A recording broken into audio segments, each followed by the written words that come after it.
दोस्तों जियो financial service की बात करें तो स्टॉक के अंदर आज मामूली सी हमने गिरावट देखी है और इसके पीछे वजह की बाजार में भी आज गिरावट है। पिछले 2-3 ट्रेडिंग सेशन से अगर आप देखें तो बाजार नर्म है और इसके पीछे वजह है कि एफआई बाजार में बिकवाली कर रहे हैं और जब तक एफआई की बिकवाली जारी रहेगी बाजार में ऐसे ही सुस्ती छाई रहेगी। और आप देख ही सकते हो कि जियो फाइनेंशियल सर्विस में आज वॉल्यूम भी कम हुआ है, यानी लोग इस समय वेट एंड वॉच कर रहे हैं।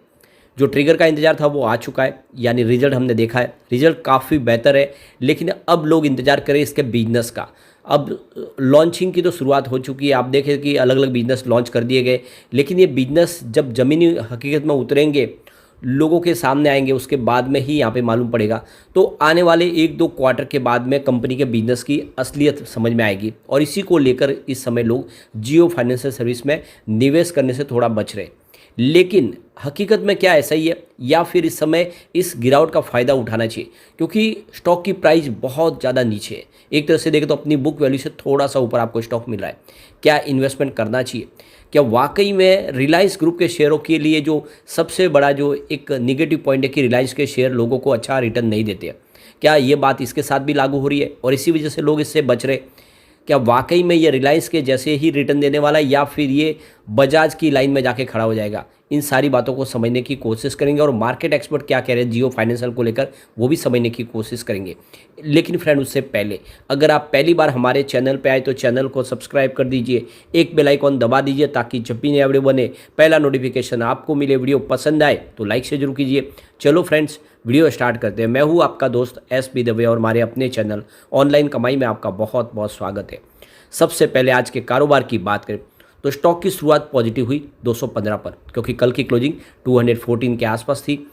इंट्राडे में 217 का हाई भी बना। आप देख रहे हो कि सुबह सुबह काफ़ी अच्छी खरीदारी हुई, लेकिन जैसे कि बाजार में गिरावट का माहौल बनने लगा, यहाँ पर भी दबाव बनने लगा और इसने 213 का लो बना दिया और जो क्लोजिंग है वो 214 के आसपास रही, जहाँ पे 0.093% की गिरावट थी। तो बिल्कुल फ्लैट क्लोजिंग एक तरह से कह सकते हैं। कल की क्लोजिंग भी 214 के आसपास थी और आज भी वहीं पर क्लोजिंग है। तो गिरावट तो नहीं हुई लेकिन फ्लैट क्लोजिंग हुई है। अभी इसकी परफॉर्मेंस भी देखें तो आपको एक सीमित दायरे में ही स्टॉक ट्रेड करता हुआ दिखाई देगा और कुछ दबाव में आ चुका है। 13 अक्टूबर को देखें तो स्टॉक 224 के आसपास था, 0.3% की गिरावट हुई थी।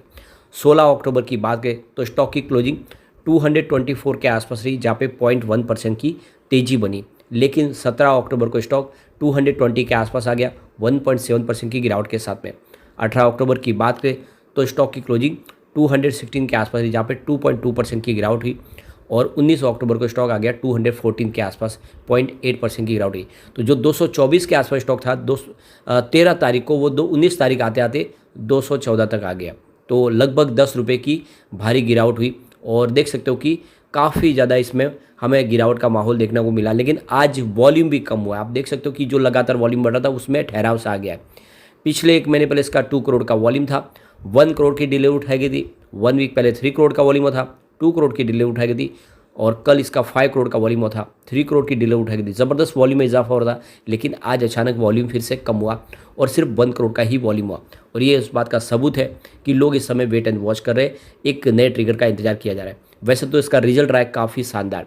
सितंबर के रिजल्ट की बात करें, रेवेन्यू इस बार 608.03 करोड़ के आसपास रहा है, नेट इनकम 668.18 करोड़ के आसपास रही और डायलूटेड ईपीएस इसका 1.05 का रहा, नेट प्रॉफिट मार्जिन 109.89% के आसपास रही। तो रिजल्ट तो बेहतर है, लेकिन अभी जो मेन मुख्य बिजनेस है वो तो अभी शुरू हुआ नहीं है और वही आगे जाके इसका जो है पैमाना तय करेगा कि कैसी कंपनी की परफॉर्मेंस होगी। वैसे कंपनी ने अपने बिजनेस की शुरुआत तो कर दी है, जैसे कि इनके जो रिटेल स्टोर्स है वहाँ पे अब उनके जितने अप्लाइंसेज है, कुछ इलेक्ट्रॉनिक प्रोडक्ट है, उसके ऊपर लोन देना शुरू कर दिया है इस बिज़नेस के तहत। तो माई जैब जियो ऐप के माध्यम से देखें तो ये सारी की सारी लोन की फैसिलिटीज़ मिल रही है। जो 300 स्टोर्स है इनके, वहाँ पे देख दो कि कंज्यूमर ड्यूरेबल प्रोडक्ट के ऊपर इसमें लोन प्रोवाइड करना शुरू कर दिया गया। तो ये बिज़नेस तो इनका शुरू हो चुका है, लेकिन आने वाले समय इसको और बढ़ाने की ज़रूरत है। देख सकते हो कि कंपनी अलग अलग लोन के सेगमेंट में जिसमें आप देखें तो कंपनी अब लोन अगेंस्ट शेयर भी प्रोवाइड कर रही है, यानी आपके पास अगर शेयर है उसके बदले में आप लोन ले सकते हैं, यह फैसिलिटी भी दे रही है और ये एक यूनिक फैसिलिटी है। इसके अलावा merchants loan, self employed loan, sole properties loan, small business loan, इस तरह से लोन की अलग अलग श्रेणी में अब लोन की सेवाएं देनी शुरू कर दी है। तो बिजनेस में एंट्री हो चुकी है। जियो फाइनेंशियल का जो सबसे बड़ा प्लस पॉइंट है कि इनके पास ऑलरेडी पहले से कस्टमर बेस है, रिटेल चैन के माध्यम से और जियो इनके मोबाइल के माध्यम से हर से उनकी कनेक्टिविटी है, और ऐसे में वो कस्टमर को आराम से अपनी तरफ से ला सकते हैं। फिलहाल कंपनी अपनी एक नई ऐप डेवलप कर रही है, उस ऐप के माध्यम से, फाइनेंशियल ऐप के माध्यम से सारे के सारे प्रोडक्ट लोगों के सामने लाए जाएंगे, और इस ऐप को आप समझ सकते हो कि जियो के माध्यम से लॉन्च कर दिया जाएगा, और आने वाले समय में उससे इनके कारोबार में ज़बरदस्त वृद्धि हो सकती है। यहाँ पे जो सबसे बड़ी गौर करने वाली बात है कि अलग अलग 24 इंश्योरेंस कंपनियों के साथ में बिजनेस टाइप हो चुके हैं। इनके माध्यम से अलग अलग लोन के प्रोडक्ट लॉन्च किए जा रहे हैं, जिसमें देखें तो आप ये समझ ही सकते हो कि हर तरह के हेल्थ हो या फिर जनरल इंश्योरेंस हो, ये सारे जो इंश्योरेंस के प्रोडक्ट है वो सामने लाए जाएंगे, और सबसे कम प्राइस में देने की यहाँ पे जो इनकी रणनीति है वही काम करती हुई दिखाई देगी आगे भी। इसके अलावा देखें तो कंपनी पेमेंट बैंक, इसके अलावा और इस तरह से डिजिटल सेविंग अकाउंट और बिल पेमेंट, ये प्रोडक्ट भी लॉन्च करी है कंपनी। तो जल्द ही यहाँ पे बहुत कुछ बड़ा होता हुआ दिखाई देगा। कंपनी जल्द ही यहाँ पे डेबिट कार्ड लॉन्च करने की भी तैयारी कर रही है, यानी कंपनी का डेबिट कार्ड भी आएगा। तो ये सारे जो बात है आप समझ सकते हो कि आपने अभी तक जो डेबिट कार्ड देखे होंगे तो अलग अलग बहुत सारी मास्टर वीज़ा कार्ड के है, रुपए के कार्ड है, अब डेबिट कार्ड आ सकता है जियो फाइनेंशियल्स का। तो ये बिजनेस को बहुत ऊपर तक ले जाए, ऊंचाइयों पे लेके जा सकते हैं। तो मुख्य देखें तो 3 से 4 अलग अलग सेगमेंट में कंपनी आगे बढ़ रही है, जिसमें आप देखें तो इंश्योरेंस ब्रोकिंग का बिजनेस है, इनका फाइनेंशियल लैंडिंग का बिजनेस यानी एनबीएफसी का बिजनेस, इसके अलावा म्यूचुअल फंड का बिजनेस। ये जो बिजनेस है ये इसको बिजनेस को कंपनी को बहुत ऊपर लेके जा सकते हैं। अब यहाँ पे देख सकते हो कि आशिका स्टॉक ब्रोकिंग की तरफ से आशुतोष मिश्रा का कहना है कि रिलायंस की जो रणनीति है वो बाज़ार में आराम से टिकने के लिए उनके पास वो सारे साधन है। आप देख सकते हो कि टेलीकॉम सेक्टर में स्टैब्लिश लीडर थे, उसके बीच में इन्होंने एंट्री मारी और उनकी पोजीशन ले ली। ये जो रणनीति है इसके तहत इस समय आप देखें तो जो फाइनेंशियल सेक्टर में जो इस समय जो स्टैब्लिश प्लेयर है उनके सामने एंट्री मार के उनसे आगे निकलने की इनके अंदर वो रणनीति की काबिलियत है, यहाँ पे काम कर सकती है। लेकिन यहाँ पे उन आशुतोष मिश्रा का ये भी कहना है कि बजाज जैसे ग्रुप के साथ में आप देखें कि डायरेक्ट ये कंपटीशन दे सकते, तो ये प्री मैच्योर है, इसके बारे में अभी कह नहीं सकते। 1 से 2 साल का समय लगेगा, ये अपने प्रोडक्ट लॉन्च करेंगे, किस तरह से उसको रेस्पॉन्स पब्लिक का मिलेगा, उसके बाद में कह सकते कि क्या ये सीधा बजाज ग्रुप को टक्कर दे सकते हैं। तो इसके लिए थोड़ा सा समय तो लगेगा, लेकिन जो रणनीति है वो काम कर रही है, और अगर वो रणनीति बिल्कुल यहाँ पे सच साबित हो जाती है तब तो ये आने वाले समय मार्केट लीडर भी बन सकते हैं। और जो बजाज फाइनेंस जिसकी प्राइस 8000 के आसपास है, अगर उसको ये टक्कर देता तो आप सोच सकते हो इसकी प्राइस कहाँ तक जा सकती है।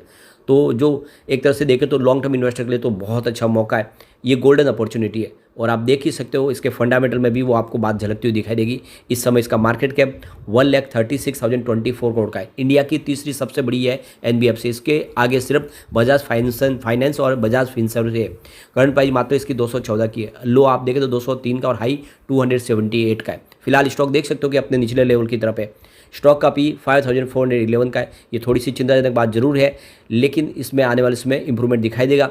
सबसे जो बड़ी बात है इसकी बुक वैल्यू 182 की है, तो अपनी बुक वैल्यू से थोड़ा सा ही ऊपर आपको मिल रहा है। अब फेस वैल्यू इसकी 10 है, तो जो सबसे बड़ी बात है कंपनी ऑलमोस्ट डेट फ्री है, ये भी चिंता की बात नहीं है, और अपनी बुक वैल्यू से थोड़ा सा ऊपर आई है, आप इस समय ट्रेड करता हुआ दिखाई देगा। ये सारे सिग्नल इस बात का इशारा करें कि आप लॉन्ग टर्म इन्वेस्टर हैं तो निवेश कर सकते हैं, और आने वाले समय आपको एक बेहतर रिटर्न मिल सकता है। अब देख सकते हो कि जो रिजल्ट भी अगर आप देखें तो पिछले जून के मुकाबले काफ़ी अच्छी वृद्धि देखने को मिल रही है। जून 2023 में जहाँ पे 414 करोड़ के आसपास जो रेवेन्यू था वो सितंबर 2023 में बढ़ के 608 करोड़ के आसपास पहुंचा। प्रॉफिट की भी बात करें तो जून 2023 में जहाँ पे 332 करोड़ का प्रॉफिट था वो सितंबर 2023 में बढ़ के 668 करोड़ तक पहुँच गया। ये सारी बातें साबित कर रही है कि इसमें दाव लगा सकते हैं। फिलहाल इसके जो टेक्निकल इंडिकेटर है वो सेल की कॉल दे रहे हैं, यानी अभी वीकनेस बनी हुई है, और समरी इसकी न्यूट्रल बनी हुई है, यानी अभी भी थोड़ा सा माहौल डगमगाता हुआ दिखाई दे रहा है। लेकिन जो कम्युनिटी सेंटीमेंट है वो स्टॉक के साथ बना हुआ है। 93% बाई की कॉल है, 7% सेल की कॉल है, यानी लोगों का अच्छा खासा रुझान स्टॉक की तरफ बना हुआ है। ऐसे में आप भी लॉन्ग टर्म का नजरिया लेकर निवेश इस समय कर सकते हैं। लेकिन फ्रेंड, कोई भी इन्वेस्टमेंट करने से पहले अपने फाइनेंशियल एडवाइजर से बड़े ले ले या अपना खुद का रिसर्च करें, क्योंकि मैंने वीडियो आपके एजुकेशनल पर्पज के लिए ही बनाया। वीडियो पसंद आए तो लाइक शेयर कीजिए और चैनल को सब्सक्राइब कर दीजिए। Thank you friend.